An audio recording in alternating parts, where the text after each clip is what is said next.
Sir Sai గారు, మీకు అలాగే ప్యానెల్లో ఉన్న సభ్యులకి వీక్షకులందరికీ కూడా good evening sir. Sir Sai గారు వస్తుందా సార్? చెప్పండి వినబడుతుంది, చెప్పండి.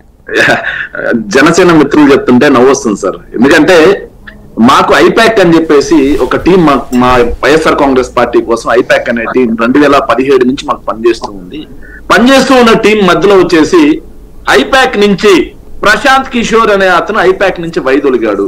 వైదొలిగిన తర్వాత ఐపాక్ ని ఋషిరాజ్ సింగ్ అనే అతను నడుపుతున్నాడు. ఐపాక్ నుంచి పక్కకి వెళ్ళిపోయి రాబిన్ శర్మ అనే అతను టీడీపీకి పనిచేస్తా ఉన్నాడు.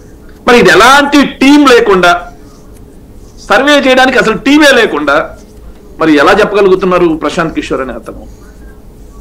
క్లియర్ క్వశ్చన్, ఎలా ప్రశాంత్ కిషోర్ అనేది ఎలా చెప్పగలుగుతున్నారు టీం లేకుండా? అంచనా అని చెప్పాడు, తనకున్న అనుభవంతో తనకున్న అంచనా అని చెప్పేశాడు క్లియర్ గా. సార్ అంచనాలు నిజంగా సార్ ఎగ్జాక్ట్ గా గ్రౌండ్ లో ఉండి సర్వే చేసి నిజమవుతాయి కానీ ఇక్కడ కూర్చొని నెంబర్లు వేస్తే అంచనాలు ఎప్పటికీ నిజం కావు సార్. వాళ్ళు చెప్పే మాట ఏంటంటే పోల్ పర్సంటేజ్ పెరిగింది కాబట్టి వైఎస్ఆర్ కాంగ్రెస్ పార్టీ ఓడిపోబోతుందని చెప్పి మాట్లాడారు సార్. 2004కి 2009కి పోల్ పర్సంటేజ్ ఎంత పెరిగింది సార్? 3% పెరిగింది సార్. అప్పుడు కూడా కోటం గట్టి వచ్చారు సార్.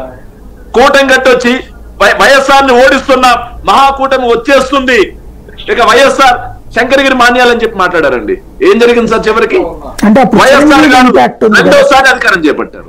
అప్పుడు 2018 కూడా సార్ ఓట్ పర్సంటేజ్ అనేది పెరిగింది, 5% పెరిగింది సార్.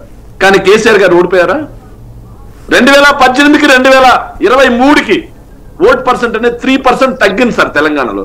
మరి ఓట్ పర్సెంట్ తగ్గినప్పుడు వాళ్ళు చెప్పినట్టుగా వాళ్ళు వితండవాదం చేస్తున్నట్టుగా ఏదైతే అధికార పార్టీ అధికారంలోకి రావాలి కదా, మరి కాంగ్రెస్ పార్టీ ఎలా వచ్చింది అధికారంలోకి?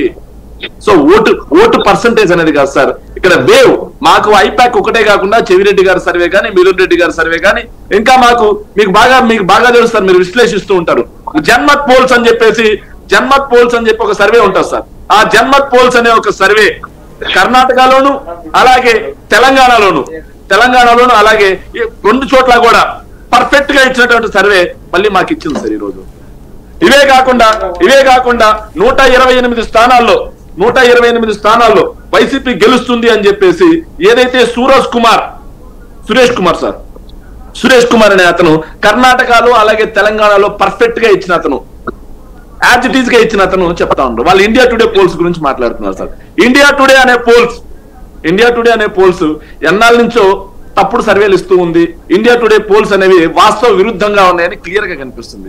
మేము ఇప్పుడు మీ ద్వారా అప్పీల్ చేస్తున్నాండి ప్రతిపక్షాన్ని కూడా, 151కి పైగా మాకెందుకు రాకూడదు? Why not? ఎందుకు రాకూడదనే మేము క్లియర్ గా అడుగుతున్నాం సార్. మీకు చెప్పండి అంతే, మీ అంచనా ఏంటో చెప్పండి, ఎందుకు రాకూడదు?